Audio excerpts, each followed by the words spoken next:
Kwa nini kwenye bajeti? Ni lini hii ilibadilika? Ama ni ile mchezo ya paka na panya ambaye inakimbia hivi? Leo tunasema tunapatia hawa, lakini kwa sababu hawana ile siasa, political clout, wanatupwa nje. Mheshimiwa Spika, ningependa kujua, kwa sababu maisha ya hawa former councillors ni maisha ambaye lazima tuwapiganie, kwa sababu leo hii Mheshimiwa Mbadi akisema ati tunabadilisha tuweke kama inua jamii, hiyo itakuwa ni discrimination. Kweli unawezaje kusema nainua jamii ya councillor nampa 1,200 na pia naenda kuinua jamii ya baba ya Ledamo unampatia shilingi 2,000? Hiyo kweli inawezekana? Hiyo kweli, je, hiyo ni ungwana? Asante. Now, honorable senators, allow the honorable CS to respond, because in his response, I believe he may even address some of the issues that are yet to be raised. Honorable CS, proceed. Thank you, Mr. Speaker. Mr. Speaker, first of all, I want to state categorically that it's not in my interest to deny former councillors what is rightfully theirs. What I'm emphasizing on is, yes, it is desirable to pay these former councillors. Many of them are suffering, having served this country and having been in public offices and respected personalities in their right in this country. But we must do it within the law. Now, I have been asked by Senator Wambua a few questions, I think about two. One, whether the House can act in vain. My answer is no. The House should not act in vain. Did we write to the Speaker? Senator Eddy and Senator Fogarisha, kindly. Did my office write to the Speaker on this matter or the opinion of the Attorney General? Unfortunately, I don't think we did. We didn't write to inform the Speaker. So the question here that has been asked is, there was a task force that was set up and the resolution of the House. First of all, let me start with the task force. Is the report of the task force binding? My understanding is no, it is not.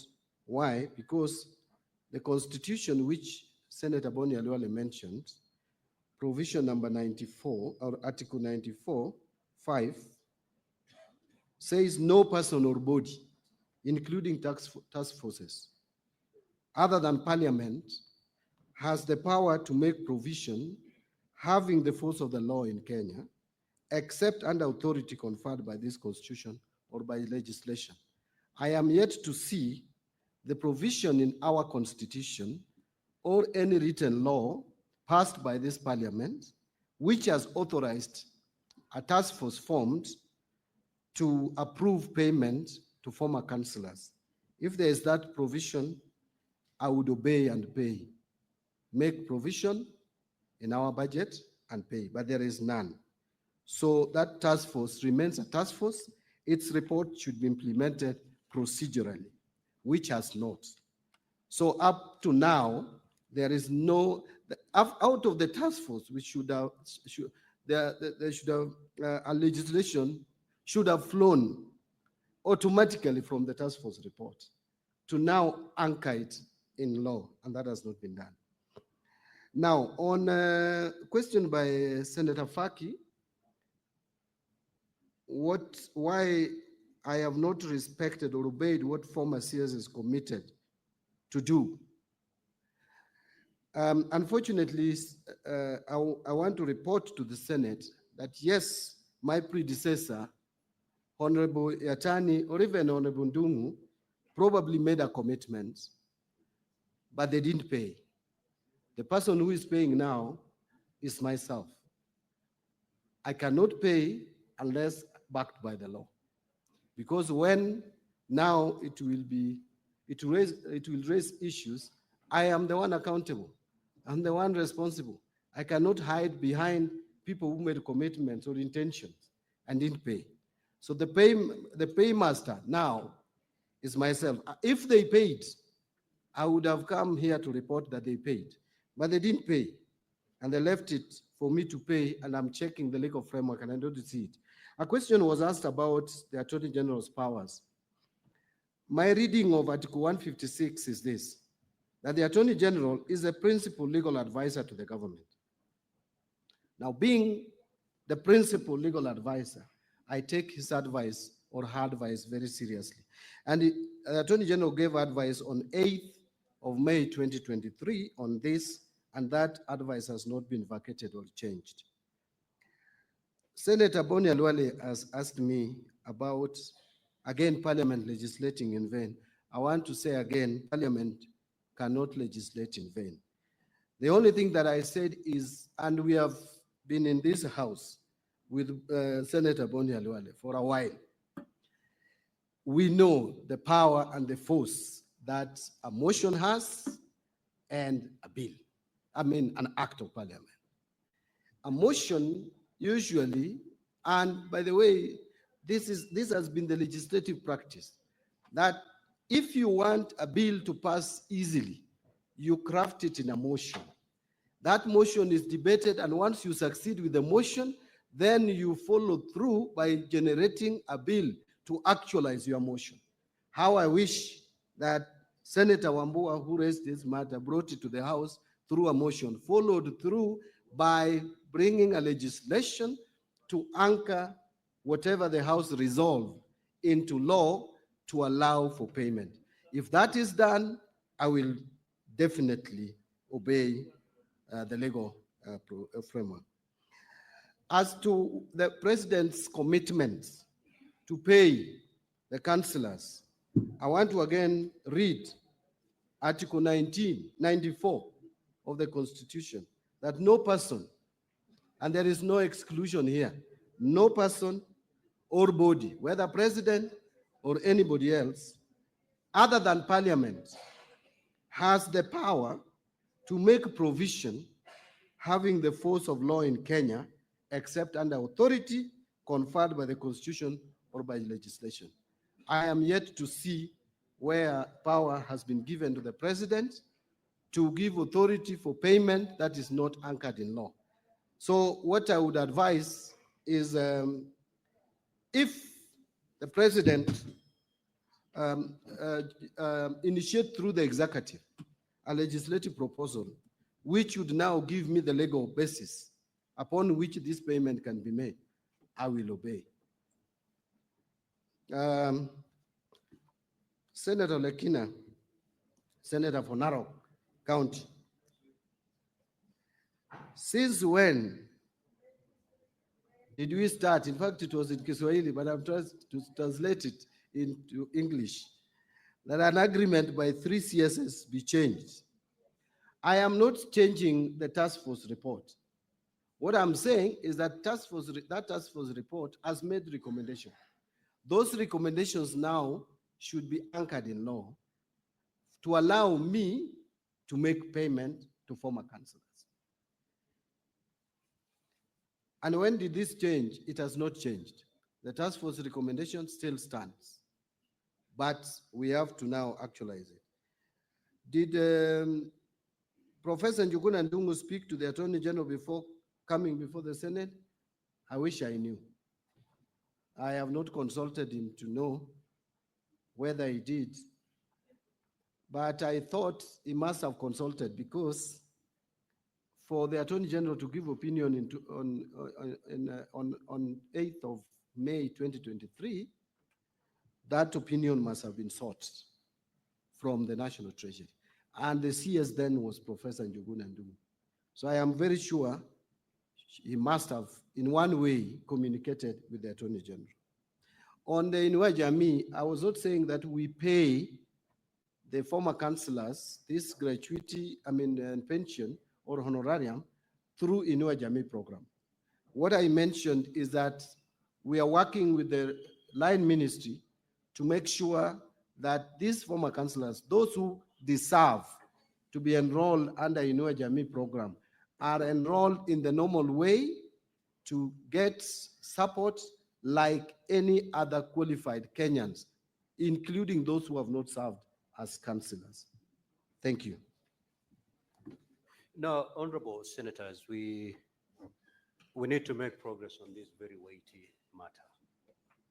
And I know that if I'm to give an opportunity to any of you, there will be no bigger departure from what has already been said by the senators who've spoken before. Now, you will note that there is a willingness to pay from the executive, right from the president to the ministry. The biggest obstacle that has been observed from the response by the Honorable CS is lack of legal framework. And therefore, Honorable Senators, allow me to, pursuant to Standing Order number 1, refer this matter to the Committee of Labor, working together with the Ministry of Finance and the Office of the Attorney General, within 60 days to come up with a legal framework within which we can actualize the recommendations of the task force so that the councillors are paid their due. If that's find favor, we will rest it at that. So, Honorable CS, this matter has now been referred to the Labour Committee, which will work with you and the Office of the Attorney General to come up with a legal framework within which the former councillors can get their dues. We'll leave it at that. We will now move to the second question directed to, yes.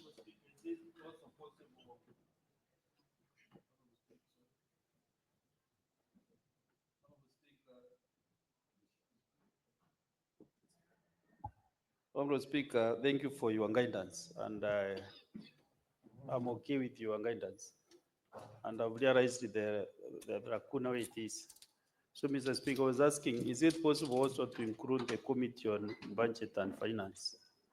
Because it is very critical on this matter. That is the committee that can also be able to get CS Mbadi anytime they want to meet him. Otherwise, the Labour does not know the corners of Treasury more than the Committee on Budget and Finance. And also it is a finance matter, or Speaker, so it is better also that committee to be involved. Very well. In fact, 3 committees will work together with the CS Treasury and the Office of the Attorney General, the Labour Committee, JLAC, and Finance and Budget. And we need that report to be laid before the Senate within 60 days. The earlier, the better.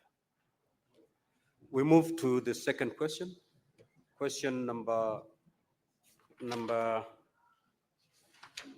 25. Senator Boni, proceed. Yeah, thank you, Mr. Speaker. Mr. Speaker, I rise to ask question number 25 as in the order paper. And Mr. Speaker, allow me to congratulate the Minister for the candid manner in which he has handled this matter of gross national importance. Thank you, Mr. Speaker. Mr. Speaker, could the Minister provide a list of programs in Kenya relating to education, food security, governance that were being implemented by the United States Agency for International Development, USAID, at the time of freezing of foreign assistance from the United States of America? B, Mr. Speaker, what is the total funding requirement for each of the said programs, and could the Cabinet Secretary specify the amount of funds that USAID was projected to provide in the financial year 2024-25? C, what interim measures has the government put in place to address the funding gap that has emerged as a result of the freeze of foreign assistance from the US to ensure continuity of the critical services? And finally, D, could the Cabinet Secretary also outline the government's long-term plans to reduce reliance on foreign aid and to ensure sustainability in financing for the critical programs in sectors such as education, health, food security, and governance? I thank you. Cabinet Secretary. Thank you, Mr. Speaker. Mr. Speaker, allow me also to reciprocate the magnanimity of Senator Boni Halwale by saying that I also appreciate the senator for being proactive in this matter, not to wait until there are challenges out of this freeze of funding to now ask questions, being proactive and asking well in advance. Since senators read the question, I don't want to read the question again, but it's question number 025. And this is my response, Mr. Speaker and honorable members. Mr. Speaker and honorable senators, first and foremost, allow me to acknowledge the invaluable support from the government of the United States of America to the people of Kenya for over 6 decades. We enjoy cordial and enduring partnership between the United States and Kenya that has led to healthy collaboration in a wide range of initiatives, such as access to education, improving quality health care through nutrition, family planning, and maternal and child health, including malaria, tuberculosis, HIV/AIDS, and strengthening of healthcare system. Support for economic growth through trade, agriculture, and infrastructure initiatives. Fostering democracy, governance, and conflict interventions that directly impact the lives of millions of Kenyans. So cognizant of the executive order titled Reevaluating and Realigning United States Foreign Aid, issued ordering a 90-day pause on all U.S. foreign development assistance programs to conduct a review, the National Treasury wishes the Senate to note the following: that the U.S. government provides foreign aid primarily in grants form to Kenya using several U.S. government agencies whom we have existing development cooperation framework with, including U.S. Department of State, U.S. Agency for International Development, or what is known as USAID, U.S. Trade Development Agency, the Millennium Challenge Corporation, the United States President's Emergency Plan for AIDS Relief, Development Finance Corporation, and the U.S. African Development Foundation. We signed the Development Cooperation Framework Agreement, DCFA, with USAID on the 8th of December 2019.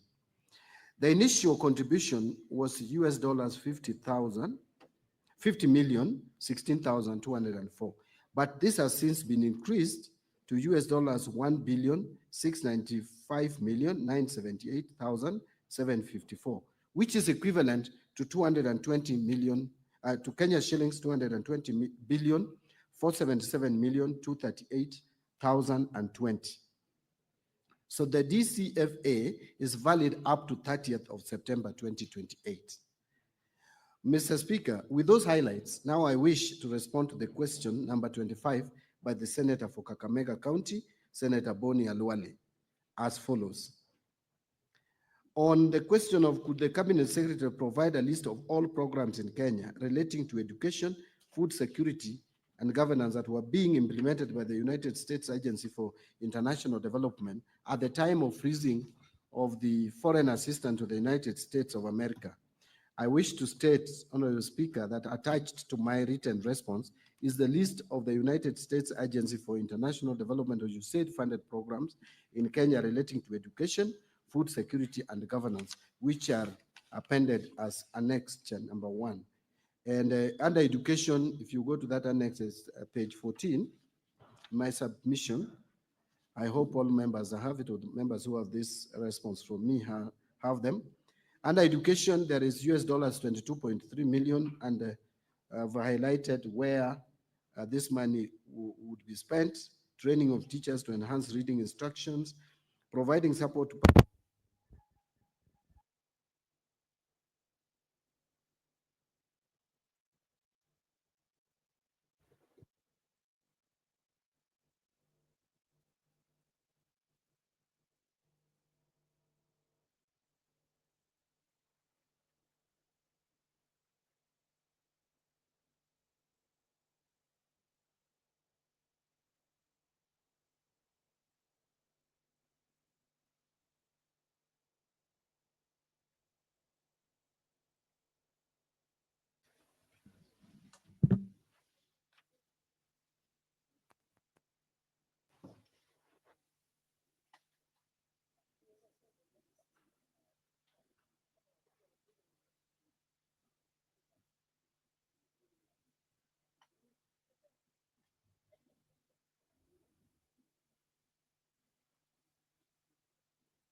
Sorry, Mr. Speaker.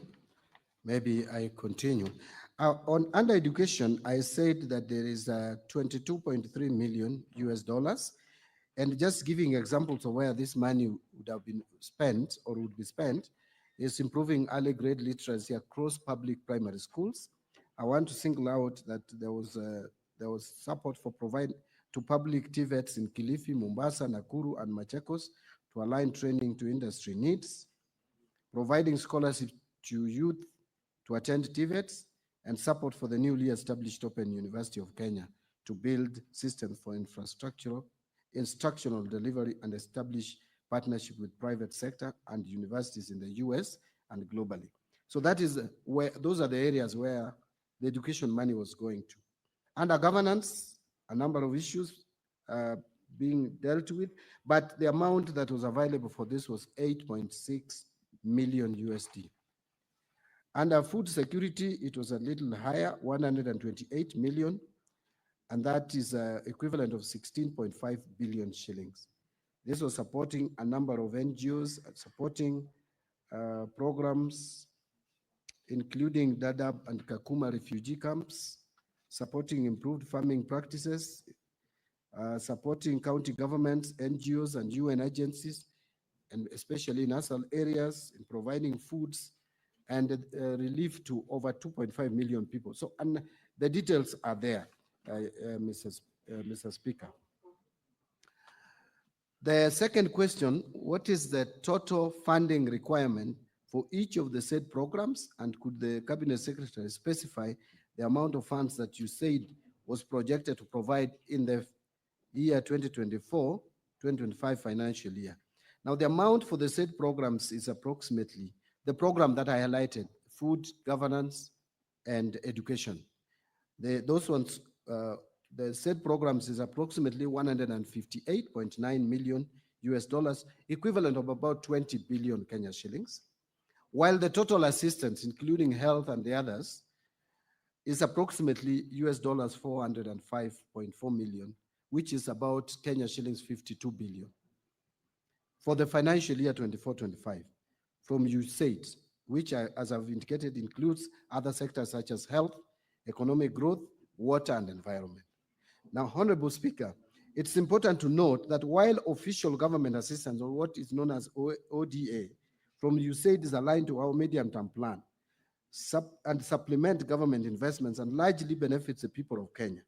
USAID contracts, implementing partners, that is both international and local, are entities who bear the fiduciary responsibility, because this funding is implemented by implementing partners.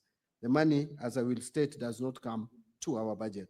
Therefore, USAID support is not reflected in the budget. The National Treasury plays a subsidiary role in facilitating tax exemptions. So that is something worth noting, that this has been off-budget financing from USAID. However, provides very critical services. Now, what interim measures has the government put in place to address the funding gap that has emerged as a result of the freeze of foreign assistance from the USA to ensure continuity of critical services? My response is as follows. Regarding the interim measures to address the funding gaps resulting from the freeze of foreign assistance from the USA, the government has taken the following steps to ensure the continuity of critical services. With the affected state departments, we are conducting a review of our existing budget allocations to prioritize funding for essential services in sectors such as health, education, governance, and food security to be included in the budget estimates supplementary 3 if it becomes very necessary, because if this funding stops abruptly and there are critical areas, we cannot wait for the 2025-2026 budget. Likewise, county governments are also expected to act accordingly to ensure uninterrupted service delivery for devolved functions. We are also engaging with other development partners to explore opportunities for additional funding and technical assistance to plug the gap. For instance, the Universal Healthcare Agenda reforms under the Social Health Authority, SHA, vulnerable populations will gain access to a broad spectrum of benefits, including screening, dialysis, kidney transplants, essential medications, and vital medical equipment and plug the gap by some of the interventions that were being performed by USAID. The other question was that could the Cabinet Secretary also outline the government's long-term plans to reduce reliance on foreign aid and to ensure sustainable financing for critical programs in sectors such as education, health, food security, and governance? And this is my response, Mr. Speaker. Like you have observed, this administrative action has actually exposed our vulnerabilities and calls for concerted efforts to address them to ensure Kenyan self-reliance. Our Vision 2030 overarching goal is to transform Kenya into a newly industrializing middle-income country, providing a high quality of life to all Kenyans or citizens. The journey to self-reliance requires broad-based economic development. The government is implementing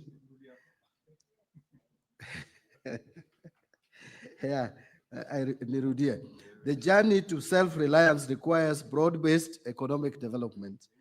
And the government is implementing policies, programs, projects, and interventions in the bottom-up economic transformation agenda to enhance agricultural transformation, support macro, small, and medium enterprises, provide affordable housing and settlement, achieve universal health care, and support growth of digital superhighway and creative economy for job creation.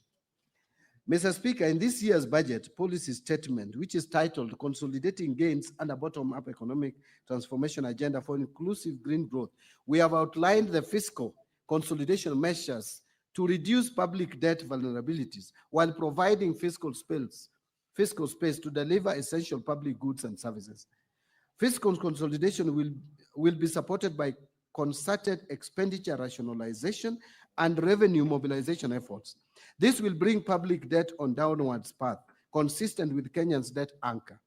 To boost revenue, emphasis will be placed on a combination of tax administrative and tax policy reforms that include strengthening tax administration for enhanced compliance through expansion of the tax base, minimizing tax expenditures, leveraging on technology to revolutionize tax processes, sealing revenue loopholes, and enhancing the efficiency of tax system, and focusing on non-tax revenues that ministries, departments, and agencies can raise through the services they offer to the public. The government will also sustain efforts to strengthen accountability, transparency, and a revenue mobilization path guided by the medium-term revenue strategy that makes tax regime more efficient, equitable, and progressive. These deliberate efforts will be put in place to strike a right balance between the need to create a stronger and more reliable revenue stream and the need to protect the critical masses who have been grossly affected by the prevailing macroeconomic shocks. To strengthen expenditure control and improve efficiency and effectiveness in public spending, the government will rationalize and reduce non-essential expenditure, roll out an end-to-end e-procurement system to maximize value for money, and increase transparency in procurement. Operationalize the public investment management information system to automate public investment management process, revamp the public service pension administration through digitization and reengineering of the pension management system, and expedite governance reforms targeting state corporations. To strengthen public finance management, the government will fast-track the process of transitioning from cash basis to accrual basis of accounting to improve cash management and enhance financial and fiscal reporting, and entrench the adopted zero-based budgeting approach while finalizing the financial year 2025-26 budget estimate to reorient our budgeting and expenditure framework.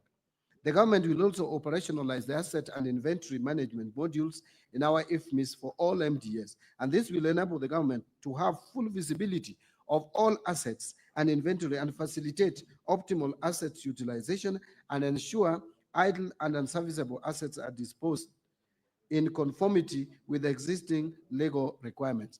I want to add that most of these measures that I've already put here, Mr. Speaker, many of them are at their advanced stages of implementation. For example, the case of e-procurement, we are onboarding almost all MDAs by the beginning of next month, and we are doing a test run all the way to June 30th, and by July 1st, all MDAs, including county government, should be all onboarded into e-procurement system to make efficient effective our procurement system and realized economy in the procurement. The case of actual accounting, already my committee is implementing it, which is headed by my PS. I delegated that to him and is doing an excellent job, even in terms of inventory and investment management. So all these measures that I've pointed out here are already at advanced stages of implementation. They are just not thoughts, not wish list. They are not intentions. We are actualizing them. Now, to crowd in private sector in the provision of public services, the government will scale up use of public-private partnerships, framework for commercially viable projects. I know PPP has actually been scandalized. We are trying to revamp it and re-engineer it and rebrand it so that Kenyans may appreciate the PPP as an alternative to financing major infrastructural development, which would reduce pressure on our fiscal space. The government is also piloting a new human resource management system, which will be rolled out to all national government ministries and departments, as well as all county governments, in order to improve the management of the wage bill, including statutory payroll deductions. In view of the constrained fiscal environment, prioritization during resource allocation will be critical in ensuring low priority expenditures are dropped or deferred to give way to high priority service delivery programs. Ministries, departments, and agencies are therefore required to reevaluate all the existing or planned activities, projects, and programs to be funded in financial year 25-26 and in the medium-term budget. Sector working groups are required to eliminate wasteful expenditures and pursue priorities which are aimed at safeguarding livelihoods, creating jobs, reviving businesses, and economic recovery. I want to add that we have already put a zero-based budgeting model into the IFMIS for this budget that we are just processing at the moment. So sector working groups should also ensure that all expenditure items in the financial year 25-26 budget are justified, and emphasis is placed on allocating the limited resources based on program efficiency and requirement than incremental budgeting. Before I finish, Mr. Speaker, I wanted to point out that the day before yesterday, I actually had a meeting with the Charge d'Affaires of the United States in Kenya, and this is what I want to add to the response that I've just given. We discussed at length, and it is clear, as I said, that US has been giving us support directly through implementing partners, not through the budgetary support. The programs after this, out of this executive order, which have been running in this country, were about 100. With this executive order, the programs may reduce only to 15. So these are the areas that are going to be saved from the discussion I had with them, and I requested him to give me a write-up on what the impact of this executive order is, including areas that are not going to be affected, and he stated that life-saving interventions will not be affected. Emergency like infectious diseases, e.g. Ebola, those ones will not be affected in terms of fund cuts. Emergency food assistance will also be preserved or not affected or saved. And finally, our mission in Haiti through our police force will also be supported still. So the executive order does not affect those areas. The life-saving interventions, emergency food assistance, and our mission in Haiti, those ones will still continue to enjoy the US funding. So, Mr. Speaker, even as we pursue these risk mitigating measures, we remain hopeful that we shall continue strengthening our bilateral ties with the US, notwithstanding of the outcome of the 90-day review on foreign aid. We discussed at length with the team from the US Embassy, and they have also indicated areas where they still want to continue cooperating with us, and they re-emphasized that the foreign policy around Kenya is still intact and remains intact. Thank you very much, Mr. Speaker. I submit. Thank you, Cabinet Secretary. Honorable Senators, due to time, I will not be taking any supplementary questions except from Boni Kalwale. You can ask one supplementary question if you're still not satisfied with the response.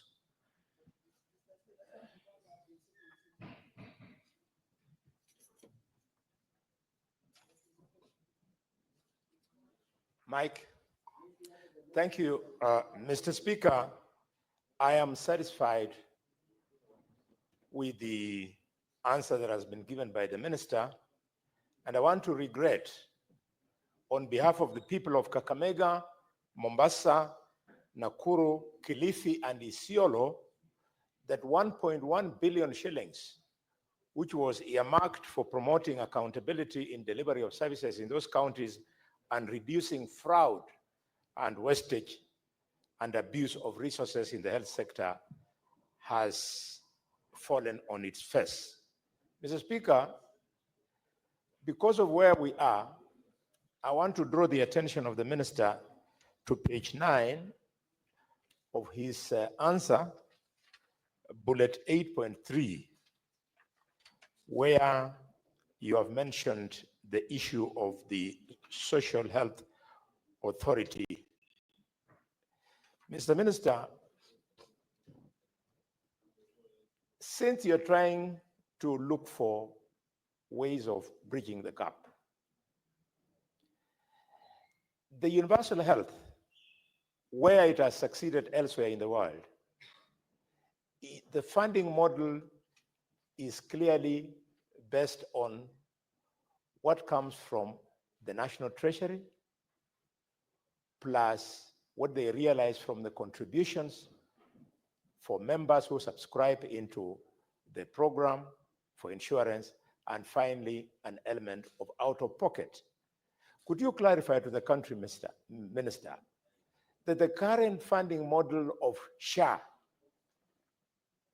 does not factor in any money from the national treasury? Given, Mr. Minister, that in your budget you have 134.5 billion shillings thereabout to the Ministry of Health, which remains at which is going to remain at Afi House, can I plead on behalf of the Kenyans that that 134 billion shillings that is remaining at Afi House, you should take upwards of 50%, 80%, 60%, and take it into SHA so that it can be the national government's contribution to cushion the program, because the noise I'm hearing across the country, Minister, is about funding. People are happy about SHA, but the funding doesn't appear to be sustainable. Can you undertake to go and learn and borrow from the way it is done in other countries, the UK included, on how universal health care is funded? I'm afraid, Minister, the Senator noise Boni. we are hearing is not about to come to an end. Thank you. Thank you, Senator Thank Boni. you, Cabinet Mr. Speaker. Secretary, please respond. Thank you. Proceed, Cabinet Secretary. Senator Cherargei, I did. Yes, so I've told you we have run out of time. There's another Cabinet Secretary waiting. What questions? The question has been answered. This is a supplementary question. Senator Cherargei, we are not going to engage each other in a verbal exchange. Cabinet Secretary, please proceed. Thank you. Thank you.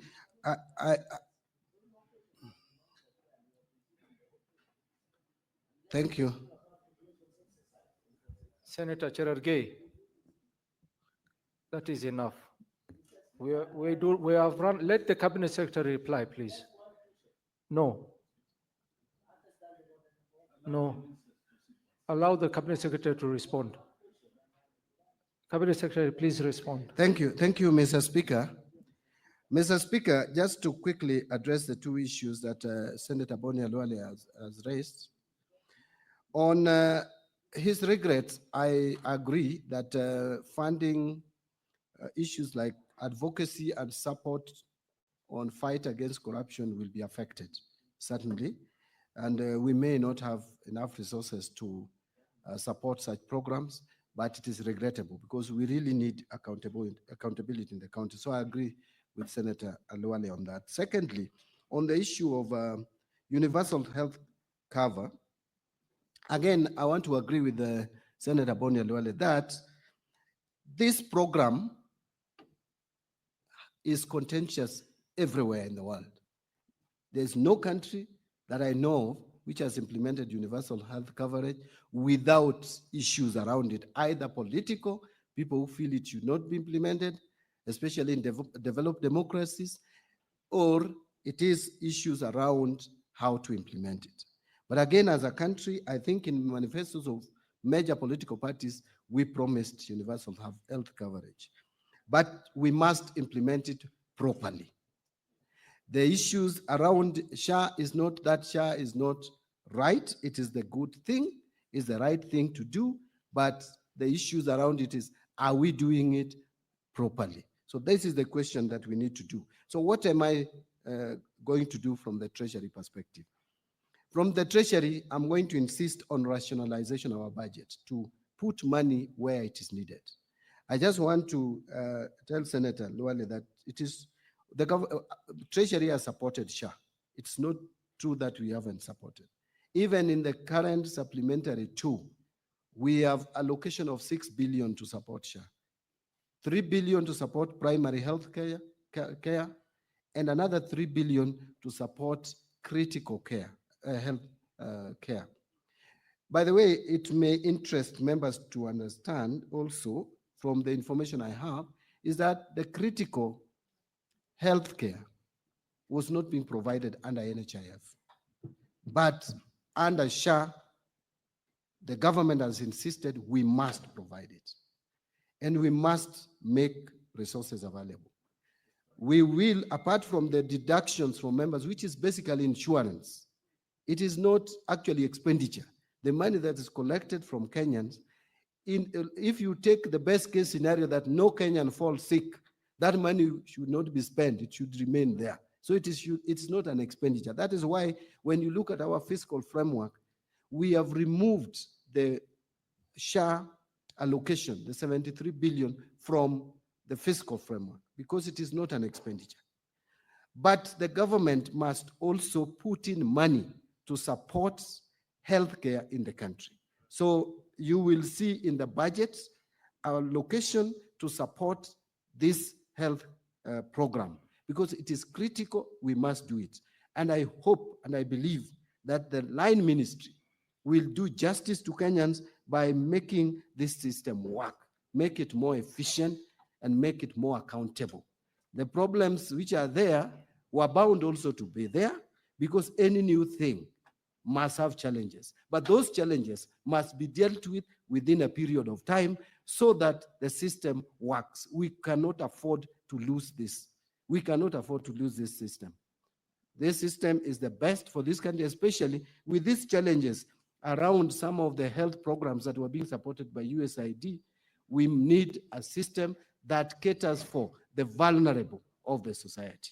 And so mine was, Mr. Speaker, just largely to agree with Honorable Alwale. And I've taken note of your suggestion and advice to my ministry on how to deal with the funding to the health ministry.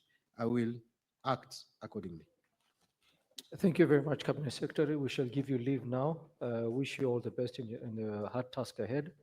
And probably we'll see you next time you're in this house to ask you more questions. Thank you, Cabinet Secretary.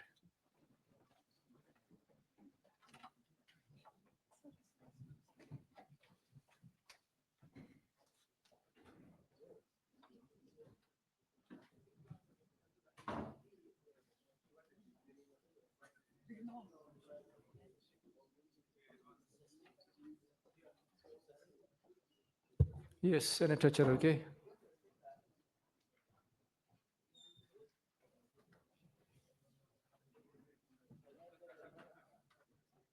Give Senator Cherargei the mic.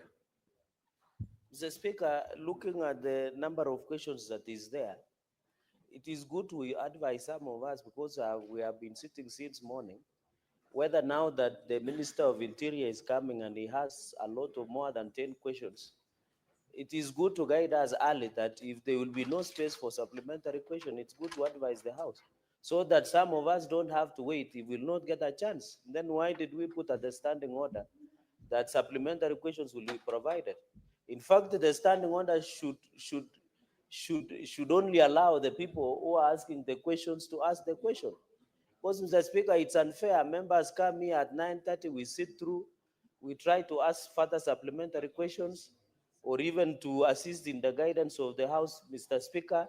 We are not being given the chance. I'm not saying not only me, but a number of colleagues who have sat here since morning, Mr. Speaker. So looking at the next minister, he has almost more than 10 questions, and looking at even if, Speaker, even if you are to indulge the House to rise at 1:15, it will not be sufficient. So is it understanding order number one that you guide, or the questionnaires or people who are requesting supplementary questions, the owners of the questions in words, can drop their supplementary questions and ask and allow other members to ask further questions, if that will be okay. But if it is not possible, Mr. Speaker, understanding order number one, kindly guide the House so that members do not expect to ask. We can be good listeners and we can listen through, Mr. Speaker, because mine was just simple. I just wanted to find out from the CS Mbadi, what is the position of USAID on the payment of universal health coverage, for example, because it's a live issue. I know you have UHC in Garissa, I have UHC, they are in Kericho. Mine was just to seek clarification. Is the cabinet minister in charge of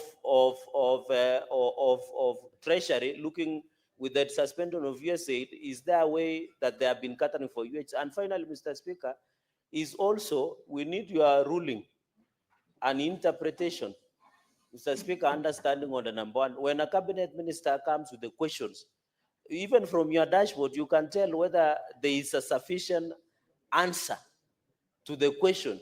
Is there, in your wisdom, understanding on the number one on the ruling, to provide to the House, if from the face value the minister has not answered the question adequately, is there, from your position, looking at the reaction of members, to direct that the minister withdraws that response and maybe comes back from 14 to 7 days, Mr. Speaker, so that we also don't waste time? The reason we're asking more questions is because maybe the response from the minister is not sufficient enough. So, Mr. Speaker, I need your guidance on standing order number one, on where the cabinet ministers are giving answers that do not satisfy the House, or we feel that the cabinet minister, Mr. Speaker, has not taken the House seriously, Mr. Speaker. And finally, Mr. Speaker, I want to request, with your indulgence, if we're having Minister of Interior, we're having Minister of Treasury, we're having Minister of Labor, is there a possible way that going into the future, when we have ministers that have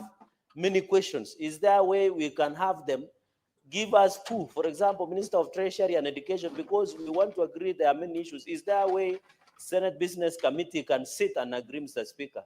I thank you for that indulgence.